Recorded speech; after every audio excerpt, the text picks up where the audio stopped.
1992 ye call election ye lose ye enumpo na MPP for ye gidi say ye win aba no I throw the stolen verdict amafo p kan say MPP Professor Dubois 1996 ye call ye lose ye amafo p kan say fa President Kufuor amafo crack MPP for binam e ka say President Kufuor pe akonya dia onko agro gajanhye nyambo akonya ma no nko tena so woni fie ebinim sanka say President Kufuor kra ne ho jododo na ye po bia mana ba beje power free NDC for sema ye nyu bia ne nisu ehye because at time President Rawlings na ne nisu ehye nyu bia ne nisu ehye na President Kufuor kra no ye mama ba omo sanka biom say President Kufuor kra no okonfo no tia ka to ho say Ashanti Media ni wo benya power and authority not to me chain ye nana Ashanti Media o si ade yo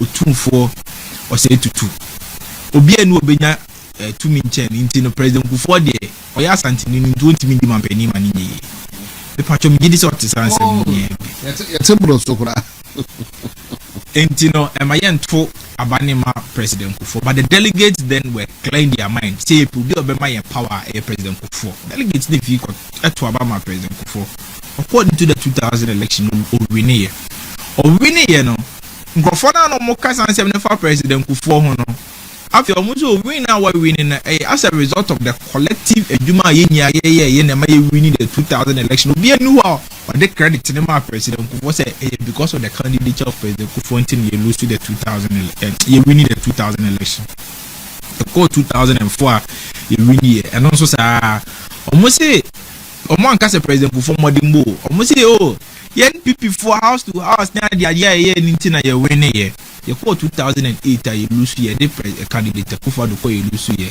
NPP for na bi nam kasi candidate Kufuor do de okasa kura Ghana for nye dey enti omuso candidate Kufuor do de Ghana for pe obi o ye 10 gram sebe omo de ne height kasi ni party tia de intimi ndi mampani no mo pe obi o ye 10 gram to say owura alankojo tremantin a o si forma ye be mu se be manie na candidate Kufuor do de ne kwa Ghana for to aba man if say sebe mpanifo ni boy ni party tia e kan simpia ensem fata efa candidate Kufuor do but the delegates were clearing their mind they repeating ibium the court 2012 ye ni be see a court you and I were not there and no cry we no some profona some can bium but the delegates again were clearing their mind say ye po bia man we ni power maya e Kufuor do they repeated the candidature of President Kufuor do in 2016 the court 2016 na ye win here some go for him as one ka wan ga to Kufuor do e dey buy engine win yo almost say hi MPP for from a board nationwide no and I'm MPP winning by 1 million votes no nobody gave credit to President Kufuor do ne running mate then Dr. Bawumia almost house to house no anything you win here 2020 say you win here sa no mo kai it's a 2024 Dr. Bawumia kono akolusu of course we expect say ebinum be sorry I can't say Dr. Bawumia and I lose. It is expected. But MPP say ya manyoku a ye nia loss no na abonye pusa anu obi ante ne ho ase nti no. The National Executive Committee tinase no muka say no we have to investigate the entire MPP lose say. Nti omu put up a committee led by the venerable honorable Professor Michael Kwe, former Speaker of Parliament. I'm on the across the 276 constituencies. And the Ghana for the party for Kodium Commerce. And Argentina 2020 for to Abama and they 2.1 million in Pianco to Aba in 2024. Yes, I'm going to Abama in DCU. Or my Pianco to Abakra. Now, her data news or data say President Mahama we need the 2024 election by 1.7 million votes. Not say in Crawford to Obama MPP in 2020 no. Say Crawford na pie ko to Obama MPP in 2024 and I can nipa back for cram back and we need the 2024 elections. In the 2024 elections we lost because our people just didn't go out to participate in the elections. And to hand this for vote omunya in 2020 100,000 votes spent back in 2024. But just what I say, you know, committee no call around to the Ghana for a can say be chair committee. In some Ghana for kind, they been say, to back, for instance, over Pacho higher constituency be. Asukwa oba asukwa constituency a.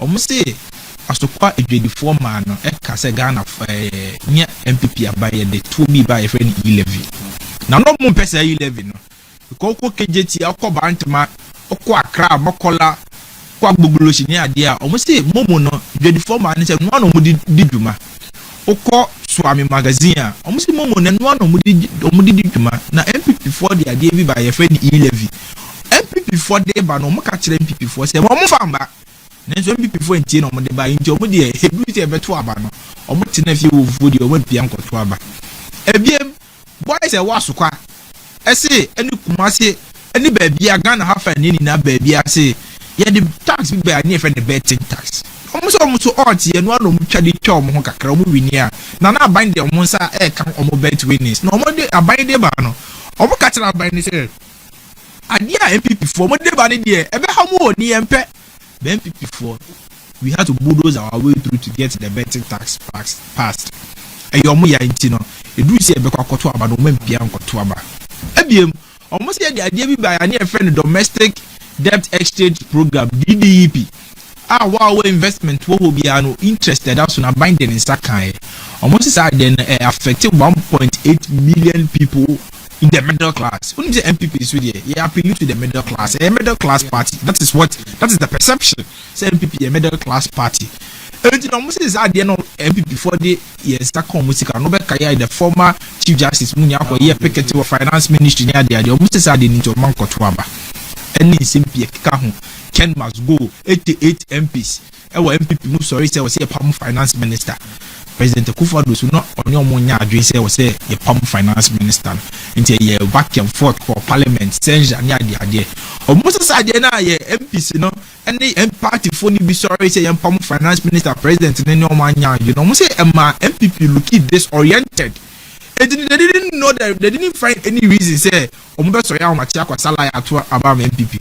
Obviously almost ade ba ko pa into one court of say na cost of living cost. Because beka ya aka 3 days am ya koto election akoto abano ye to farm go boom na amount for kita 100 cedis create say na kita 10 cedis amount for complaining cement bo kosoro iron rods kosoro exchange rate kosoro ni ade into almost cost of living no e kosoro no man mu ayeden into no mpia nkoto aba. This is the amount for catch Professor Michael Koya or they share the report into almost mpia nkoto aba. In Professor Michael Koya report, the baby anywhere report in the car said Ghana for Pian Kotua, baby said now Dr. Mahmoud Bawumia Kramodi. Baby anywhere report in the car said Ghana for Kotua because Dr. Mahmoud Bawumia said be office room. Baby anywhere Ghana forecast or Mon Pian Kotua, baby said Dr. Mahmoud Bawumia Unim Kasa. I know the dim batem, I know any aso for Kontokwa, and I say Unim Kasa there, baby. It's nowhere in the report and they blaming the 2024 electoral defeat on the personality or the religion of the candidate or the tribe of the candidate. Nowhere. Yes, our Professor Michael Koya report. Ashanti region Hana party in so much. Oka MPP and one Ashanti region. Yeah. In the Ashanti regional party, so can so Omonti I said dentia baby a to about MPP timina 1.6 million. Now you to about na vote so by 60%. It was here. It's a Ashanti regional party led by Chema to me. Any honorable chairman Zabunsu.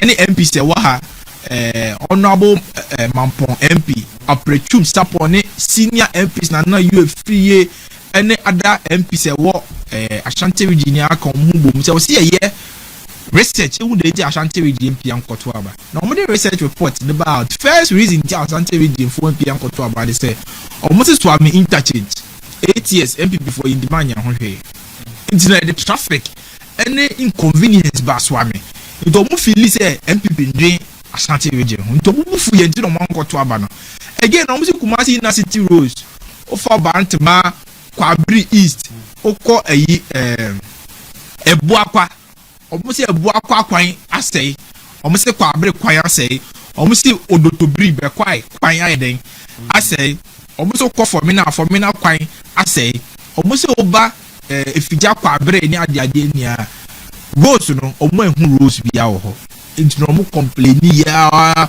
say futuro boy aban into man fire ni amba be help into no mubu free ya man koto aba e kan say pi ka ho e be kan 11 ni betting tax ni ade ni a esam be ka say afi Ashanti region kra no this is ni bo no mo ni MPs enkasa chairman bi wo no ni DC nkasa DC ko commission project o say we dey PC say anymore MP say ni DC mi ana maye PC su ko commission street light project and na ashro tefa o say DC say anymore abaini say ni na ye meme MP no na maye den maye it is an semi course ni no cumulative look at ni aboma ni abema ema MP before wo kuma se bufu ye o man bia ankoto aba e be kan cost of living ho asem say ebinim ka report no crab e ka say even kura MTTD for no mo ha police taxi driver for the trotro for adwin wo kuma se ntini ni aka engine na kuma se driver for the taxi for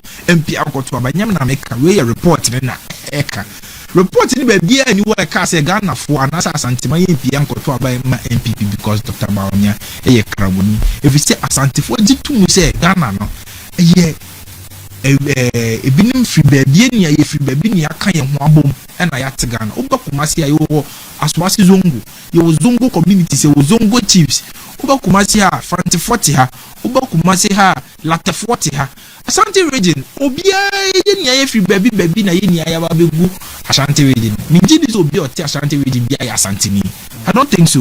It's Ashanti for they respect diverse tribal opinions and then they also acknowledge say yeni and yenti me Ashanti for any day e mani ye jo man ka say Dr. Bawumia enya aka ni ti no man control but no we Ashanti for any tribalistic again o man ka say Dr. Bawumia free esum Allah into no man control because of their religion into no man control but say any man into na omubu boss so man control enti no mi ni abema ubi Amsterdam ko so ye report CDD report ebe ni ano ni ne bia ni wa e ka say MPP lost the 2024 elections due to the candidature, the religion or the personality of our presidential candidate. Omo make this argument in an emotional argument if to baby data bia ni wa support this argument if to baby but you see you lose election that's if you akunya beto na say ade share prayer me let me see all your show omo contesting ya nipa 5 presidential aspirants in ya omo ni omo sefata omo ni omo MPP for omo ni omo atom party no omo ni omo abua party no enti me metina hankasa enti obia omo ni aye party for in good standing na say be omo qualify krana anka the presidential elections committee no den e disqualify omo but they all qualify in one way or the other obia abua party no but say pe to me in 2028 there will be a can say Dr. Bawumia near the neighbor obinya to me. And just as Dr. Bawumia and Kita Frank Canada, Omunia Mupeso Major Frank Afrin in 7, Obia Koranda, no be a concern for Dr. Bawumia. Concerning Tron the Binum de Dam, concern number 1. Oh, but the name say Dr. Mahmoud Bawumia and Honya Kono. Now, yet the neighbor 10 times, you will lose 10 times. Me just say what is that same yes. If it's a Ghana for MP Dr. Mahmoud Bawumia, wouldn't him say, Ufa Ghana Sisia? That's the woman penny if you are the second most popular politician, Dr. Mahmoud Bawumia. Day in, day out, but your own out radio. So, we did this over newspaper via Dr. Mahmoud Bawumia once him. Maybe I can't once him. Vote for reserves programs, reserves program here be a good board for and we taking credit a Bank of Ghana for credit because you see the young one it's just a result of foundational MPP for layer with a good for reserves good purchase program, good for reserves program, good for oil program the list a foundation internet and yetiminya sa economic stability NDC for witnessing. And Dr. Mahmoud Bawumia is very popular. And na uko fie bia mu a nipa no any MPP t-shirt or NDC t-shirt. So NDC t-shirt one and nim da so Joma on by election bia. O MPP t-shirt one and nim da so Dr. Bawumia. The Dr. Bawumia no fie bia across the country they know him. It is not true. Say Dr. Bawumia the never 10 times you will lose 10 times. If you say Ghana ha o here historical trajectory that Obia wabase opeso di mampeni bia na Ghana for to abama de mampeni bia on the first attempt in Ghana for born hwe Omani lusu because Ghana France and Omode Mampenia Kunya Nebeshaunsan or so Wakuma Hansan and Moya Shaunsan. They have to test your resilience, they have to test your formidability. Ethiopia President for 96 or by Ghana for Boneshiho. But delegates in repeating in 2000 and obey we candidate Akufo-Addo about 2008 Ghana for Boneshiho, 2012 Ghana for Boneshiho. But the delegates were clearing their mind. Repeating in 2016 na Ghana for the Akonya nation. They say, oh here NBC for Crown almost copy the same thing. Candidate Mills, Professor Mills, 2000 or by Ghana for Boneshiho because then the first time 2004 Ghana for Boneshiho. By NBC for because we need the value political consistency. I'm repeating Professor Mills 2008 and over near John Mahama.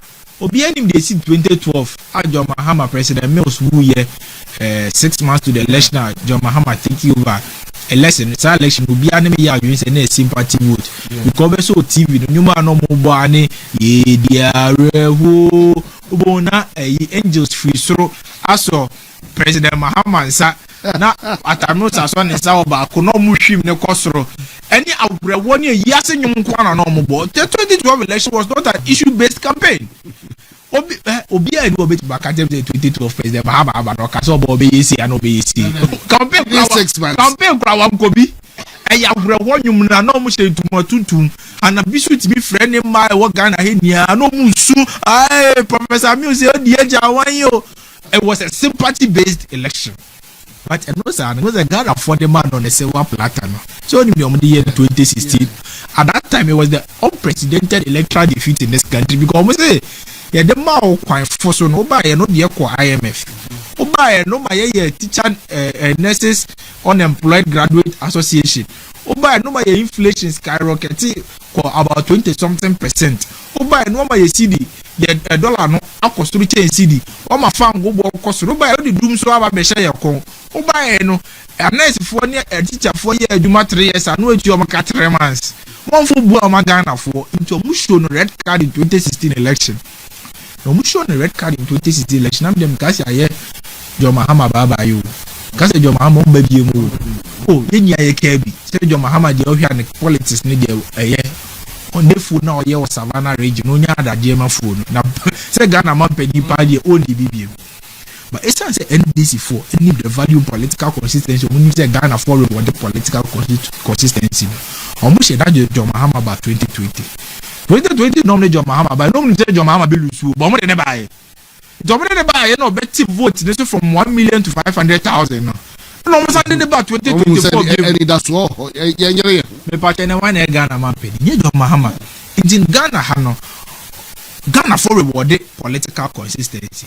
Dr. Bawumia so about 2024 onusu lutu here but the delegates today are clear their mind say no mo yema Akufo a tam mo di Akufo ba biem in 2000 no amanfo a na ebinim amanfo binim mo MPP mo kan sem fa President Akufo ho no sa na no mo ye afa Dr. Bawumia Senior Omuyama candidate Akufo-Addo in 2012 and 2016 a mo de ba biem amanfo kan sema ensem fata amanfo binim nipa be 2-3 binim e kan sema ensem fata efa candidate Akufo-Addo the same thing omode Dr. Bawumia ne into the delegates are clearing their mind say they are guided by history of this party, they are guided by the political consistency over time no actually say yede udunso egufa kwa ede twehuru na menya bema there is one interesting thing migusu answer concern number 1 so say Dr. Bawumia ho nya akono there is one interesting thing about Ghana higher political consistency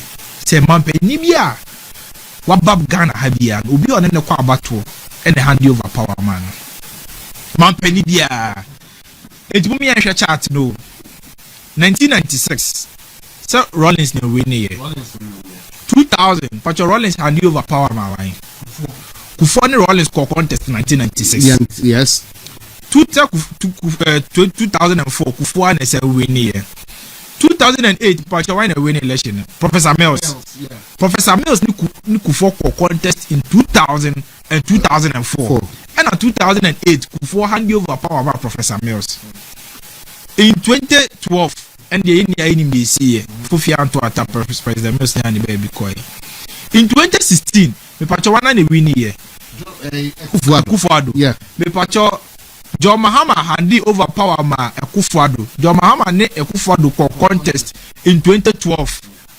Me pacho in 2020 say Akufo-Addo na san win there no san succeed in ho. In 2024 why na win here? John Mahama. Yeah. John Mahama on the Akufo-Addo contest in 2020.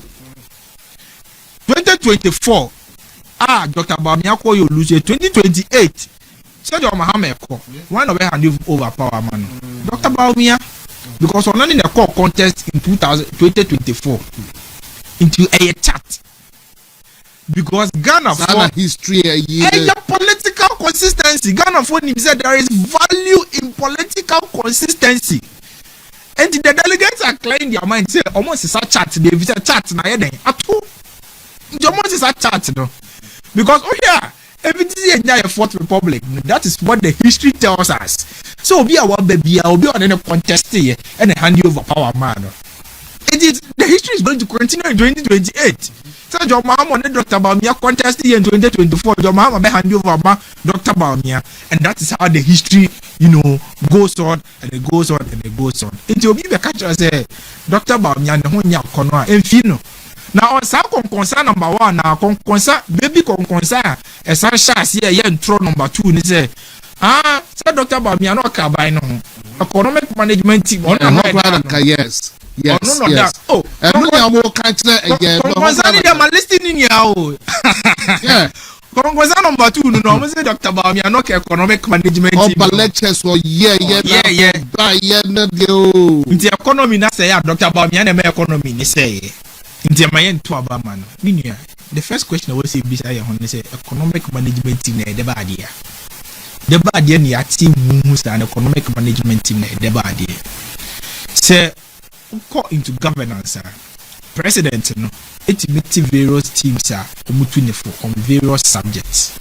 And the way how President Mahama Bayi what TBF the 24-hour economy advisory council. Omuko 2 man penini for on 24-hour economy. Enti the economic management team ni team bia man penino ekesi ani se eba na matters of economy a omu no muntu ne fo. Team na Dr. Bawumia ka ho. Na Professor Damba for ka ho. Na Honorable Kenofo Yata ka ho. Na Honorable Akuto say free ka ho. A huge team. Me pacho team no meduma ye ba ko pe. Meduma ni so mu 2 man penini fo on matters of economy. Now as a lawyer, minim say ye ka say advisor who to obi for adi pa no pe ano ye den. Me a lawyer offer. Me a lawyer, me client a bet na manim. Client ni so lawyer say ni na pese me ye. Na lawyer me tu ne fo say advisor me dey ma ye ABCD. Na client ni ka say lawyer if na another client na nka hwe kra na okọ ye opposite. Me but your main lawyer no make ma force client ni so onye dia maka tire so. That is why it is called advice. It is an advice. You plan plan of offer. And yet order set for you. Because we share your 1992 constitution now. Vice President, the Constitution article somewhere in Article 68 clearly say the Vice President works at the pleasure of the President. The President and the President or Vice President no year no, and then I'll be internet over here na jeno poko ajimai. Only if you maybe I just want to say ye baby no jinas here. Because sometime in 2011, Anna John Mahama, Vice President, and the Energy Minister John Jinapo, and at time no in his spokesperson can't say Vice President, the human say, obe moving from wedding to wedding, from funeral to funeral, no gently and then the Vice President, no if it's a Vice President, no share your constitution, man, you baby are you. Say Vice President, no now be and as a Vice President, no, on our manage the economy. There is nowhere in the constitution that says Vice President in the economy nation inside. There is no way. And then no here NDC for Omunya economic progress kakra. Me pacho wan no mo bona baso. Is it not the finance minister? And the Bank of Ghana governor. And then omu boss ami je fi kura baso. Na so nti so bia ebo the Vice President na baso because they acknowledge say the economic management it's not within the ambit or the purview of the Vice President. And your Vice President you must say obey economy, but fortunately for us strategy I fire going into the 2016 election. I say NDC for no matter get President Akufo-Addo. Because he reviewed the entire lose 2008 and 2012. You can say NDC for no one we see Akufo-Addo. Omukaya di trophy Akufo-Addo mo aka say Akufo-Addo krase bi onu wi. Yeah. E ka say men say fanta Akufo-Addo kun yere. Na sa nyama NDC for kan say mo na tan ye nyan e fa Akufo-Addo ho. Enti party penifo international mo ka say going into the 2016 election the strategy is simple. Akufo-Addo enteki engineer kakra na Dr. Bawumia lead the fight. Into Dr. Bawumia na the fight no NDC for ne so. And no trouble mo do mama the incompetent one. Now your mama wofu mo bedi Bawumia tema na Bawumia trouble no. When the exchange the fundamentals are weak, the exchange rate will expose you. Hey, NDC for ne ja. Omo bedi na times omo di na tema ma do mama na ka say Dr. Bawumia kana nuntum no ko di ma peni da no nim say na ma peni dey tie. Nti okasa do mo kana nuntum.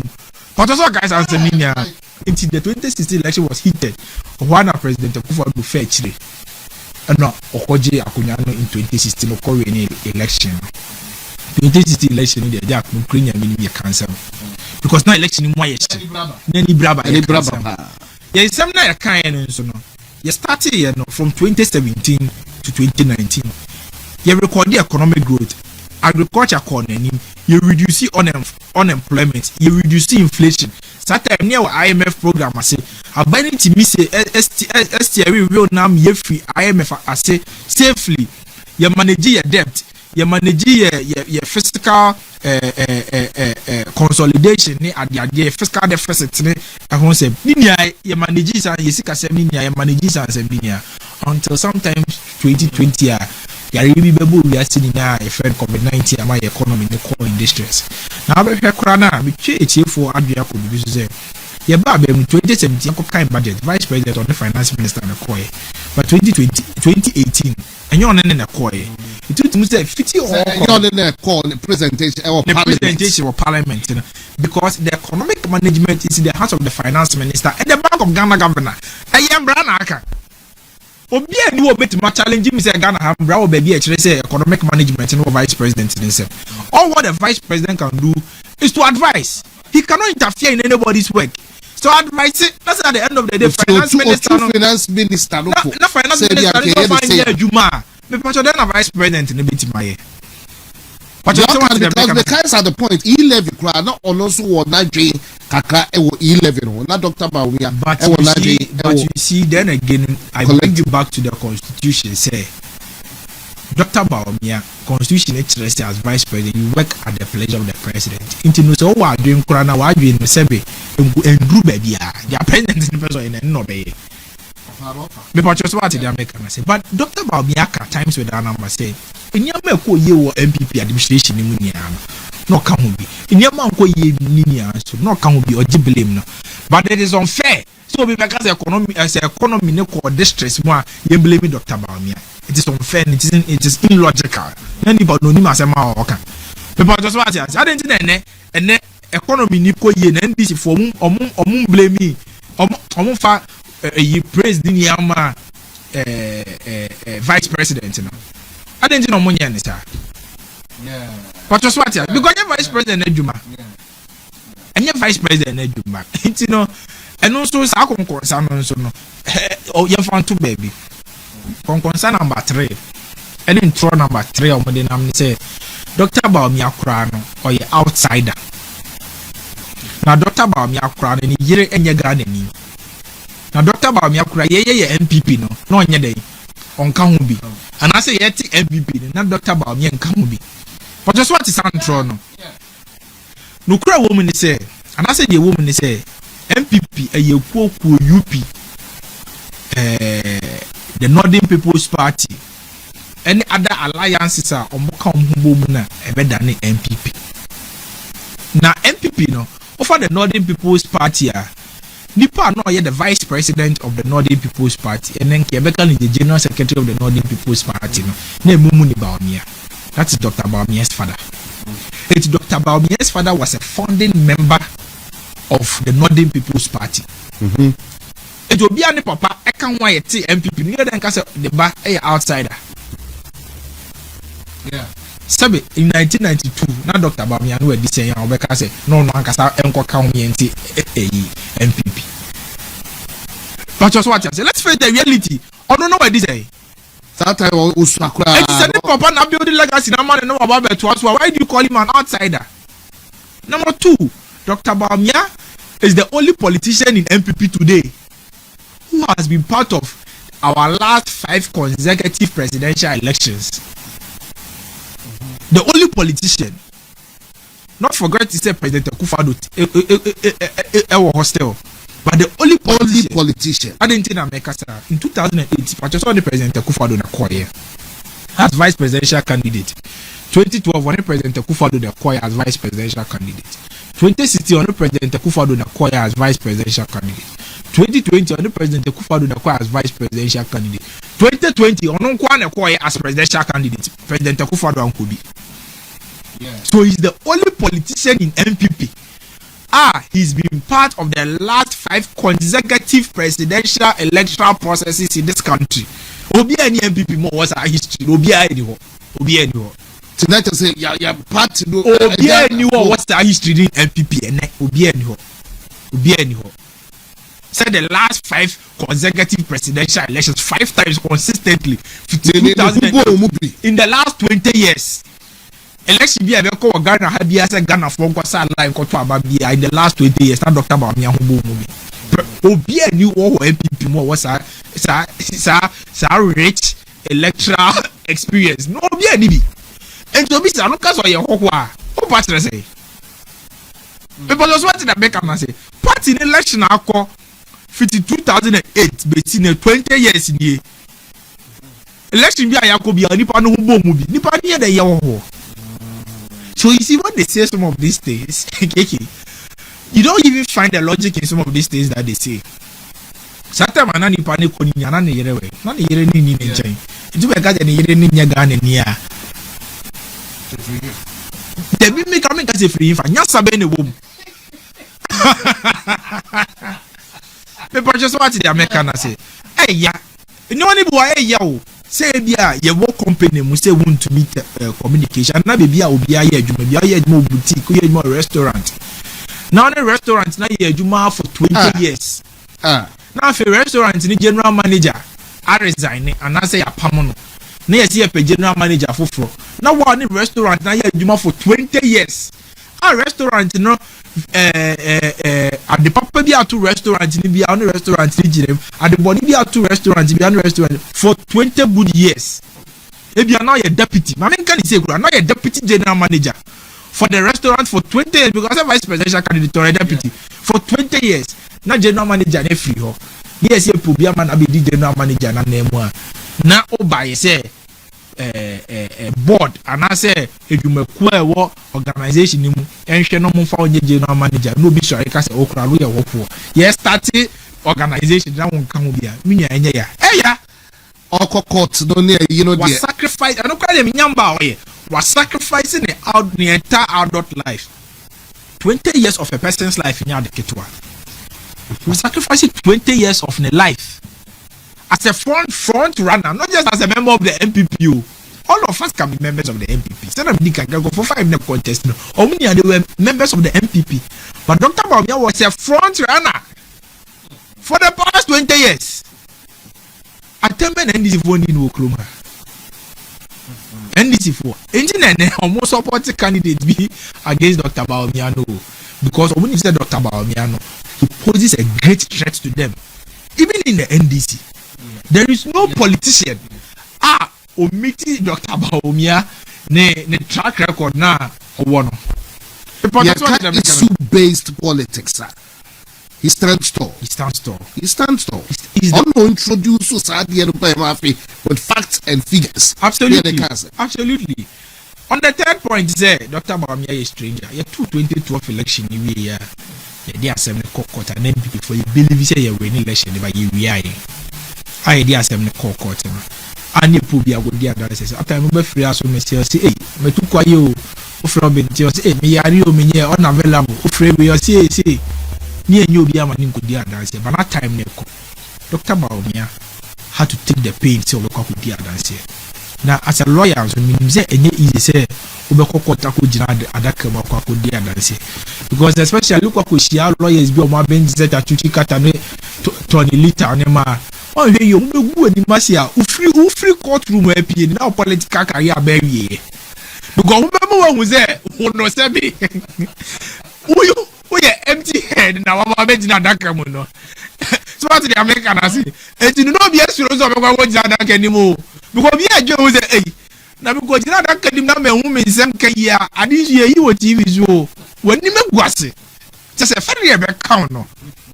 But Dr. Bawumia must start the courage can say obey. Or quiet when good in when massive. Then you hear him how it me distinguishing homo Ghana ha obia timiti as appreciate say 2012 election the Oshe Pinch today they are compare the MPP for the winning. But me as lawyer in BM, I understand the reason why the Supreme Court concluded with a decision. Go kiki. Okokota and no long kwana judges no omo dey make decision no omo apply bibia e friend judicial wisdom sa judicial wisdom ni law book e ye nyansa fie nyansa ne the wisdom of the law and omo apply. Just imagine say ye dey man penisi akonya for 8 months from January to August na ya kokota wie na Supreme Court na ka say man penini e dey na tena so no you sitting president at the time and we electoral commission declared as winner. There must a sitting president at the time news so you feel no position government better na so then I keep the Ghana. And I'm getting by now I fought republic the democracy I enjoy and Quebec and Gaberia. And get the political instability in the it's been a it was part of the considerations in tier Supreme Court now arrived at a 5-4 decision say can't mean Cassaman Penia what's up so 8 months and sorry no position better now so even though say on the face of the pin sheet in winning, that is judicial wisdom, and I salute the Supreme Court for that decision. I think say it was a very good decision that protected the democracy of this country. But it was clear say again the MPP assembly. And then President Buva Lukreka eji inatumu concession speech. They say decision ni on the court enye juma. But in the interest of the political stability and the national coherence of this country, what you do? Because the president was a lawyer, so he understands the decision it was more of judicial wisdom rather than legal wisdom. Yeah. He appreciates it. But just what the Americans say, he disagrees. He disagrees. All of us disagrees with the substantive legal position of the court in that matter. But in the interest of political stability, Ghana MPP, we can never choose MPP over Ghana because MPP nation Ghana say that's a Ghana share MPP why never be in this room. And in MPP say Ghana, yeah the Ghana see what near the MPP see what this MPP ni be Ghana eja MPP because Ghana no and what yenya and maybe a dom Ghana as an MPP. So Ghana anywhere MPP ni ho. That is the reality. People just want to the American say. And you know, President Kufuor consider that. And you know, some say Dr. Bawumia or outsider, another illogical. Mate, there may be a man for a cannabon thing. I just want to say, Dr. Bawumia, I obviously say, Debbie Udry by President Omofado and Badi Okroniba. Concerning throne, of course, will be here. Dr. Bawumia Ba obey and America. Concern number 5. So on yeah. Almost Dr. Bawumia cried the crew for Antoine. Yeah. For just what TV? Oh, yes. Said Dr. Bawumia cried the crew for no. I want to. Oh, she. Now, the neighbor, the crew for almost Antoine. MPP for any time you do election you will lose you will need 2 regions. You will need Eastern region and the Ashanti region. 1996 you election you lose you will need Eastern region and Ashanti region. 2008 you lose you will need Eastern Ashanti. 2012 Eastern Ashanti. 2024 you election you lose you will need 3 regions. You will need Eastern Ashanti and Northeast region. Dr. Bawumia, infant free, of Wali constituency, about your Wali constituency, I want infant region. I want the Northeast region. Ghana have a name in about the 2024. The can see a vote in the call for by 2.1 million. Constituency be a vote call for 275 constituencies you vote so here. The only constituency you vote by 25% the Wale constituency. And a candidate in a constituency. People votes no the whole country. Honorable Dr. Brian Champon constituency. The constituency, the vote echo from Abetifi constituency. Maybe a quality. The constituency and price. Abetifi constituency vote in 2020 no. Echo from. People just what I say. Ebiem Honorable Agyapong crowd and constituency crowd Yelusu MP no. Yelusu seat no. Yelusu seat no. It's constituency biano. You vote for the only constituency I appreciate your vote was the Wale constituency. I had Dr. Mahmoud Bawumia a crew. It is so because the crew before to Obama now. Where is the data? Where is the proof? And you're not correct. So concern no we have no more saying the concerning trophy for to us to say Zongo for cry day and Twaba. Now Zongo communities are Ghana Zongo police station back any a year for to Zongo. No, I didn't know Casa none referee say Abetifi Zongo you really. In fact, the performance of MPP in the Zongo communities in 2024 was far better than our performance in 2016 and 2020. In 2016 and 2020, the performance in the Zongo communities was about 25%. In 2024, the performance in the Zongo communities was about 45%. And increase here. It was because Zongo police stations, Yelusu, Zongo police stations, with all due respect, and you're not correct. It is untrue for anybody to say that. But you see, one of the reasons why the Zongo vote as expected, and I make a with videos. Once MPP about Abem in 2017, they are given by a near friend the Zongo Development Fund. I say the idea no never was Zongo specifically. 2017 to 2020, dear as a buying. My unique home this basis call Obekaya, the doctors go Cuba from the Zongo communities because Okaya chief imam co-president Kufa do the cartoon and him say, was there Sebe, Yenianom Cramophone, say Obika baby Kurana, or more processes of Yen, and different from senior other religion and other tribes and so because was there or more Kamuyanum Gramophone will be free more 3 days was 2 days I was see a company pan the crab. But others, it may post more time, a bit to be free, 1 year, 6 months near there. It will processes need different. So they pleaded with the president saying, Ashanti Media Islamic pathologist, almost multi processes here from a religious perspective, Sebiseka Winimitoa, Omankasabina Islamic, clinics near the idea, mortuaries near the idea, or doctors in Subahio. It's a very good idea. And I was here training more doctors in that aspect. It is only development fund here by 2017 to 2020. But report now, Bidi Gambo boss who chairman on which report my report in a report in Sanchez say we abandoned the Zongo development initiative after the 2020 elections. International my Zongo phone pina were not that is a connection no any. They were dissatisfied. Because I want for no money just to say, okay, I'm a bit many a craft for the Zongo development for Niamba. I can force the book, maybe say, and all those things contributed to the reasons why not just the Zongo communities, but across the country, why many communities did not simply go out to vote for MPP candidates or to participate in the election.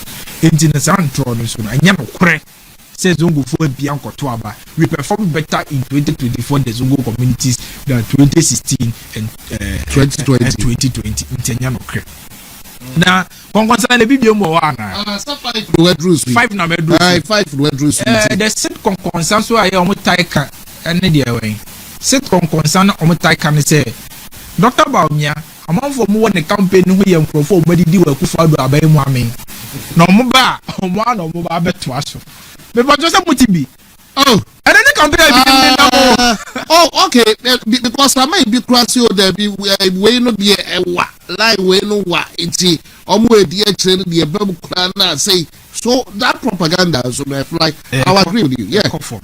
Yeah, you see, and then candidates in your more former appointees idiomachi. But just what the Americans in this over case President Kufuor appointees no more corrupt. So what is a candidate because as no more corrupt no more mudi Dr. Bawumia chia. Candidates need do what chini ebi so a former appointees of President Kufuor administration. Me as a lawyer, I disagree with anybody who would just say appointees of President Kufuor no more corrupt. Yeah. So be a corrupt. Yeah. Bring the evidence and take the person to court. It is very easy to sit here and say, Keke, or you're corrupt. Now, your man want to be radio, no, we are mining sick. It is very easy to say that. Evidence, it is very easy to say that. It is your man in some, as a man, because I candidate in India, Ofake Japona, the honorable candidate Kennedy Japona, or deputy finance minister, former Edinachi Steka, and Yampabe, Omunio Mudinachi, common fund administrator, Natoshi. Oh no, MMDC is nese ope. Nipa ba ku egu for do abema na nitrimu edempa. Yes, ama me na. Nyamna make MMDC is ne. Yes, o ma betra. Aya no mo kan. Aya no mete. O mo so nipa ba ku nitrimu edempa. Me de minimte nitrimu de. O say omo na na. Omo na ye adwuma.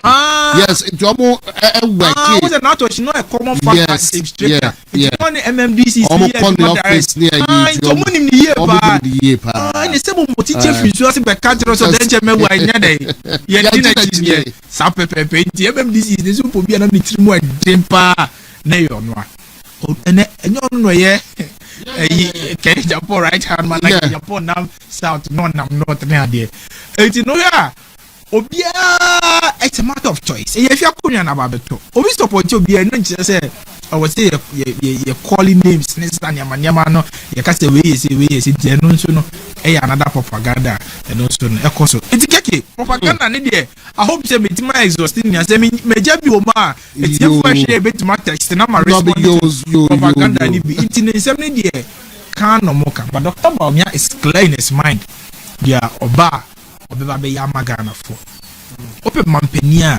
keke wabre Ghana for asa na Ghana for ebeto aba mobi no they say me go into the conversation why Bawumia ope obi a Ghana for beto aba man na Ghana for epese omuto aba mobi a wabre nti na Ghana hakura na naturally obi be for obi adwuma opese ohwe nipa wabre ansa na wafa na adwuma nti na ebisa job experience because answer na ye be for obi adwuma no yet be bisa o job experience there because o job experience 20 years omuto ki ene wabre was system ye be fa adwuma because answer na Ghana ni bia beto aba mo bia no be for obi adwuma say on hwe na adwuma so man na on hwe o man so no they want to test your resilience, they want to test your formidability, they want to test how you manage suffering and pain.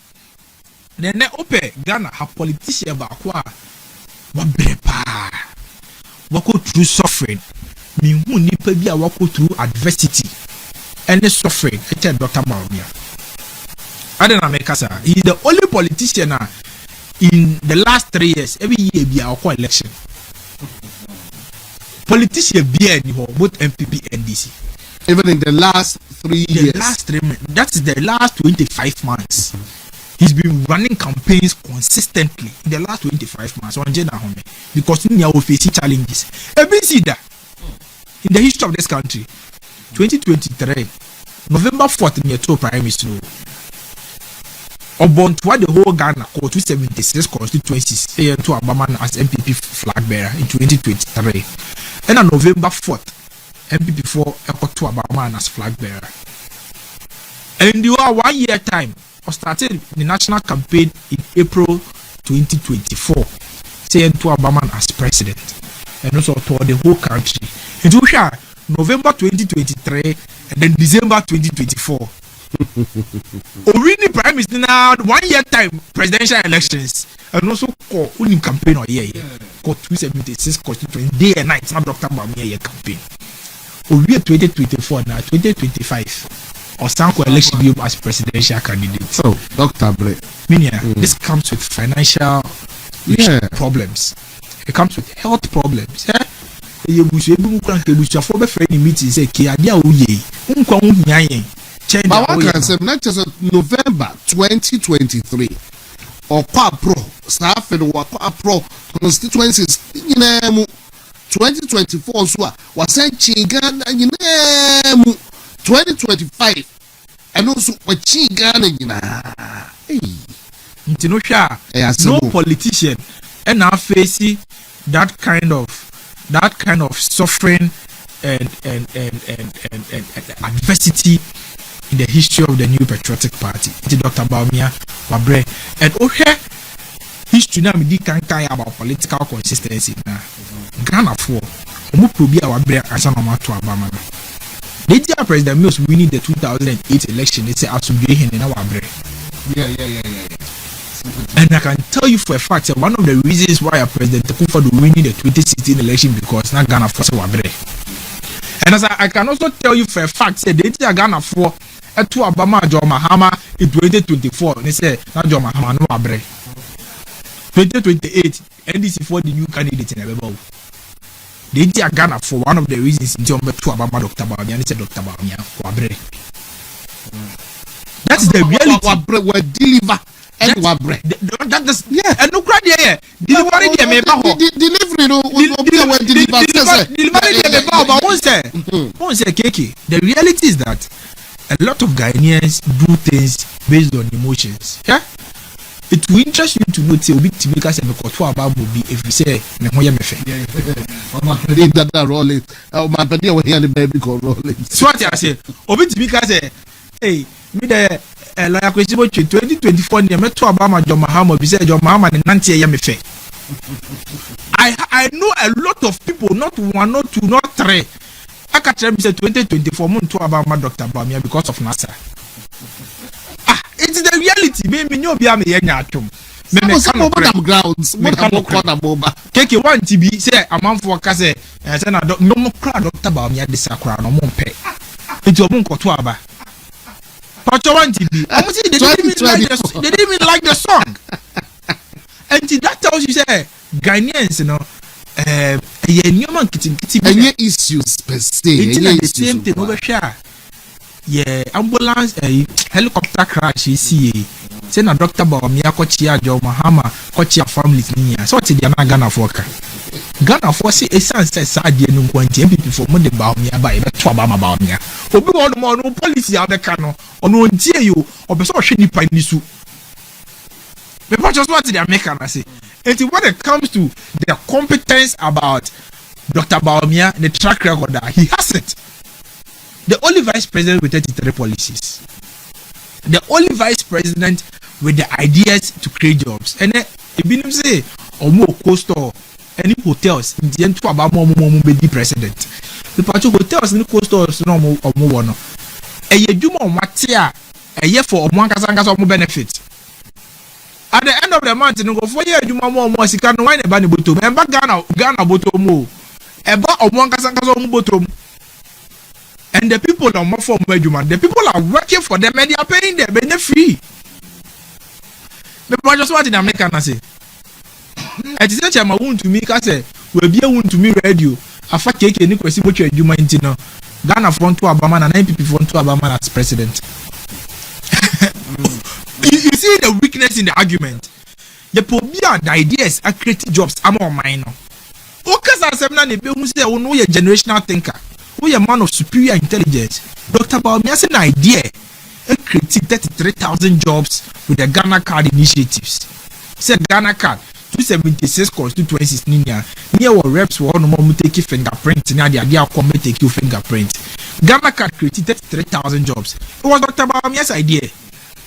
President Kufuor acknowledges say ambulance are in one constituency, one ambulance be Dr. Bawumia idea to boost healthcare. Wouldn't just our ambulance in one critique close to about 2,700 jobs. Ambulance be here driver and spare driver. The ambulance no more 24 hours. And you know, and no one here drivers 3 morning shift, afternoon shift, evening shift. As an ambulance be no next 4 miensa and then 9 and a year juma. It's ambulance be nipa 5 and a year juma. So each ambulance created 5 jobs. That is the reality and the practicability of job creation. EBM yaba abemu in 2017. No mobile money vendors e wa Ghana hanya no more 198,000. No mobile money na exciting. The reason why it's exciting was because of say who used to MTN who to me send this car and call Vodafone. Who used to MTN who to me send this car and call mobile money. who use bank account I want to mean say this castle about mobile money nisa in gitahudie no e dey ma mobile money ni enye nika obi send us ka free abrochire tiese na na no Dr. Kiako abrochire send me Western Union ya first man ka say ukọ salary o Western Union na onsaka Western Union ska but they said obi wa abrochire o send us ka straight na to momo ne so. It was as a result of the mobile money interoperability idea Dr. Bawumia de buy. Now, as of 2024 MPPA free abem, now mobile money vendors are increasing from 198,000 to 989,000. That's about 800,000 jobs created by the idea of one man. I think you find a job creation. And you cost to a Juma and nipa ni we are nipa na ba be sales amawo. You can't job creation a beboa emebunu no. Sustainable jobs. Juma ebe Ghana for.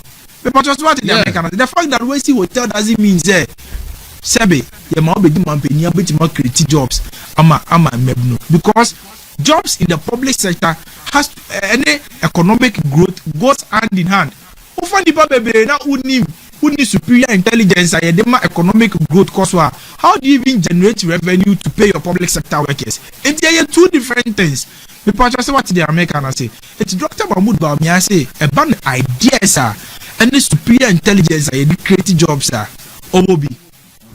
Again, why Dr. Bawumia? Dr. Bawumia and then Ghana medical about the market value. Baby abeko bia Ghana for at Dr. Bawumia.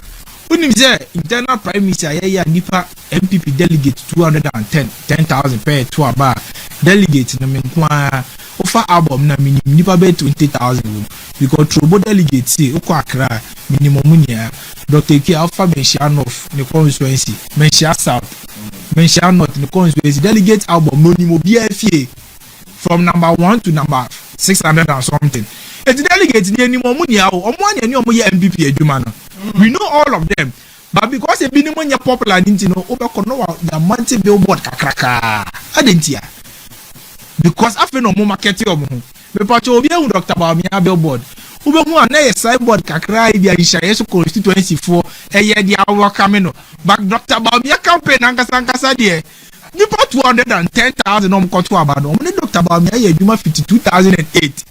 It's your one only one way, next day. No free ticket. It's a general election and you put 210,000 na obey your t-shirt, a young billboard. The fact that Omoyes and your money crash say almost suffer from popularity crisis. A month for bisa questions, and Dr. Bawumia Oba then Oba be yama delegates. Ye di kind said Dr. Bawumia say Oba or the welfare system ye babe boy ye delegates now.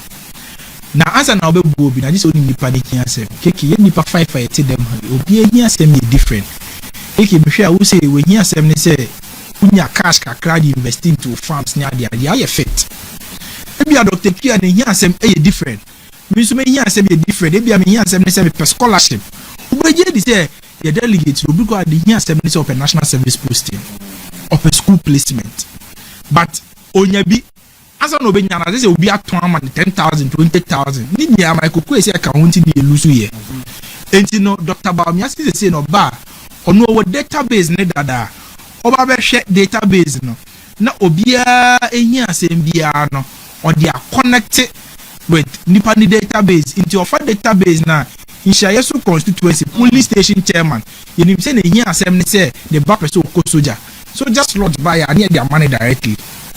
Ye fan komo bia say soja ba na say ni say MOB ankoton me hu be dede.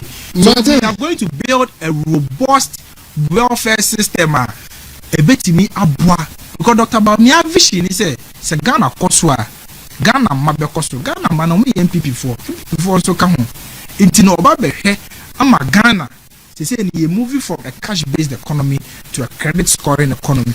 Now him say one interesting thing if we are member Uber me fire na me dey ba na Uber driver ne catch me say na ye tie o nti ka say me ba na no say na lawyer na akọ na tika imudi say na me say ben na no say me dey denti MPP for me dey ba me aba meto aba ma ne say me fin kan na maba kuma say na me ba be ye adwuma me jere ne me ba won kan lawyer obeje dey say prepaid say won kan ya bitimi tikuma say ma to prepaid ama me yere ne me ba won kan because of Dr. Bawumia. Or say, Sadia no quanti. Say Dr. Bawumia about 2028 no for campaign message and back. Say Sadia Dr. Bawumia into Obama. Dr. Lawyer Kwasi Boche Jr. Ebe Eyubre Yebeda was